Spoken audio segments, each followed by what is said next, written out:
Jaime Mantilla Anderson, ex editor de Diario Hoy. Señor Mantilla, muy buenos días. Gracias por acompañarnos hoy. Señor Mantilla, ¿nos escucha bien? Sí, es una conexión por Zoom. Muy bien, gracias. Ahí vamos a confirmar si usted nos escucha bien. Usted nos escucha bien, ¿verdad? Sí, escucho bien. Vamos a hablar sobre el libro Diario Hoy, un diario que enfrentó al poder. La obra describe las difíciles circunstancias que atravesó el diario durante el gobierno de Rafael Correa, que condujeron al cierre definitivo del medio. Son varias columnas, reportajes de editores, columnistas, plasmados en más de 400 páginas de este libro. Coméntenos un poco más. Bueno, el libro tiene un objeto fundamental. Creo que el diario Hoy tuvo un gran efecto fundamental, que era dejar huella de lo que el país era y es en su momento. El libro lo que recoge es lo que hizo el diario Hoy, pero no solo lo que hizo el diario Hoy, sino las bases por las cuales un grupo de empresarios progresistas que no buscaban réditos económicos mayormente, crearon un periódico. Y bueno, yo tuve la oportunidad y la gran experiencia de poder ser el elemento que les unió junto con una élite de periodistas formidables que ahora trabajan en otros medios y que también no solo trabajan en otros medios, sino que también han puesto sus propios sitios en la red. El libro, durante un buen espacio, durante algunas páginas, narra los graves enfrentamientos que tuvimos con 11 gobiernos. Lamentablemente, también otros gobiernos, aunque en forma sutil. Y finalmente hace algunos comentarios también sobre lo que se está discutiendo actualmente, la ley de comunicación, la libertad de expresión. Es un resumen claro del libro que se presentará esta noche.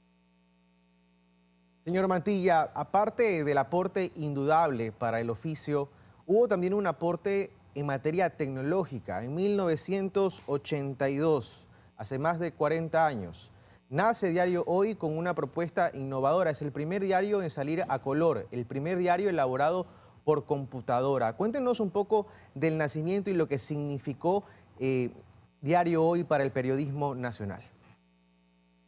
Bueno, lo que teníamos que ser es innovadores. Innovadores porque estábamos saliendo, o estábamos más dicho, entrando en la época democrática. Apenas 2 años antes se había entregado el poder por parte de la dictadura militar al primer presidente electo en esta democracia, que era don Jaime Roldós Aguilera.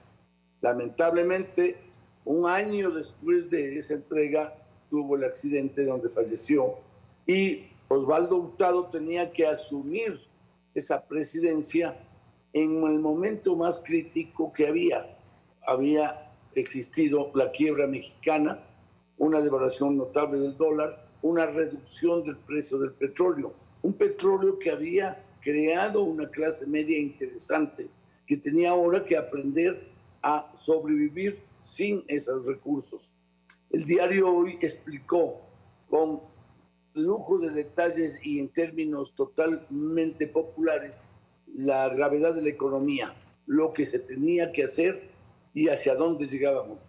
Siempre el diario Hoy buscando, por un lado, narrar lo más cerca de la verdad. Tú sabes que la verdad no existe, pero la veracidad es el motor de los periodistas. Eso es lo que hicimos. Tuvimos muy buenos periodistas, excelentes columnistas internacionales y nacionales, rápidamente, pese a algunos problemas en gobiernos posteriores. En una parte del prólogo se dice que el libro quiere contar cómo se vio lo que se logró durante todo este tiempo y lo que no se consiguió. ¿Qué fue lo que no se consiguió? Sobrevivir, sobrevivir.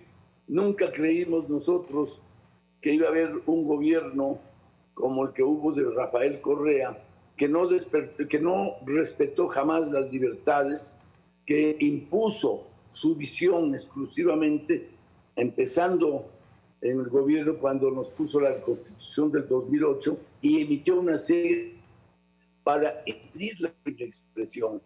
Creo que Rafael Correa fundamentalmente rompió el concepto de libertad de expresión. No digo libertad de prensa, porque la libertad de expresión va mucho más allá de la libertad de prensa, va a la libertad de los ciudadanos para expresarse como consideran. Bien, señor Mantilla, usted decía algo interesantísimo, ¿no? No existe la verdad, existen las verdades, pero hoy, por ejemplo, un bloque de la Asamblea Nacional de mayoría de oposición considera que sí existe la verdad y que el Estado debe tener la capacidad de definir qué es verdad y qué es mentira. Han presentado un proyecto de ley de libertad de expresión que está en el escritorio del Ejecutivo lista para su sanción. Estamos frente a una nueva ley mordaza. ¿Cuál es su opinión? ¿Qué se debe corregir?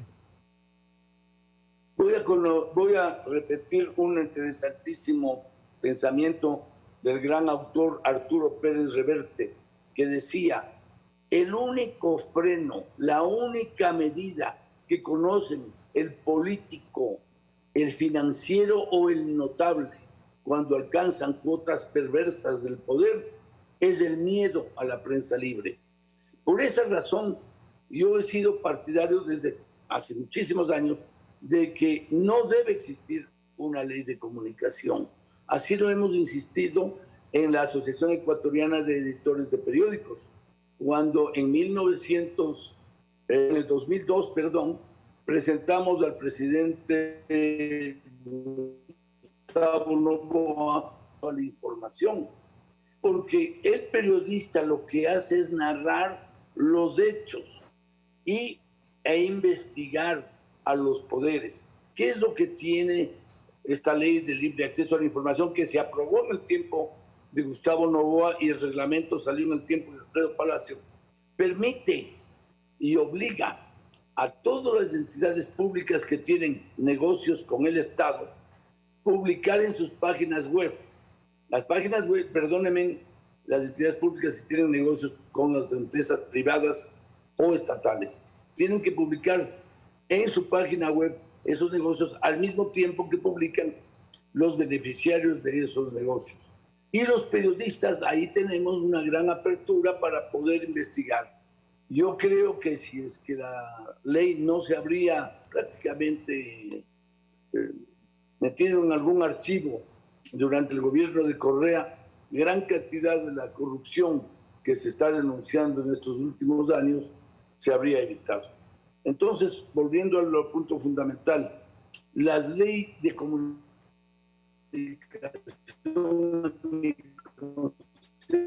reverten a los políticos y a las personas que tienen el poder por el miedo que la prensa libre revele sus cosas ocultas.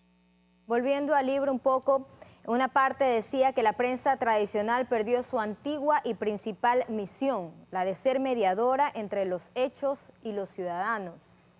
¿Hay que hacer una culpa también de este lado? Yo creo que la prensa en general tiene que revisar una vez más su concepto del negocio de la prensa, su concepto de su actividad frente a la ciudadanía. Con la emergencia de las redes sociales que están tan llenas de medias verdades y mentiras, que por ello son muy buenos instrumentos para el uso de los políticos corruptos, tiene que repensar su labor, la mediadora entre la ciudadanía y el poder, explicando hacia las comunidades y en la comunidad vivir esa comunidad, interpretarla creo que en este momento nos obliga a cambiar el enfoque hacia las nuevas generaciones. Las nuevas generaciones buscan otro tipo de información que la que se está poniendo, y la necesidad de supervivencia hace que muchos medios se han dedicado fundamentalmente a la crónica roja, al escándalo político, al gran problema noticioso de impacto, y no a explicar la sociedad. El país es mucho más que los simples noticieros. El país es una serie de ilusiones de los ciudadanos. El país es algo sumamente más positivo. El día de hoy, Fabián Corral, por ejemplo, escribía que era pública. El país no es la picardía, la incomodidad y la tontía. El país está en cada uno de nosotros, en la familia, en las personas que son el pan de cada día. Y la prensa lo que tiene que hacer es retratar ese país. El mundo ya es una conferencia de prensa permanente. ¿Por qué caemos los medios mucho en la trampa de las conferencias de prensa? Ese es el desafío, sin duda, ir más allá de nuestro entorno directo, al menos, de nuestro entorno inmediato. Jaime Mantilla, fundador y exdirector de Diario Hoy, gracias por estar con nosotros esta mañana. Simplemente para recordar, el lanzamiento de este libro, Diario Hoy, un diario que enfrentó al poder, se realizará hoy a las 6 de la tarde en el Teatro Shakespeare, en Cumbayá, en Quito. Gracias, Jaime, por estar con nosotros. Muy amable.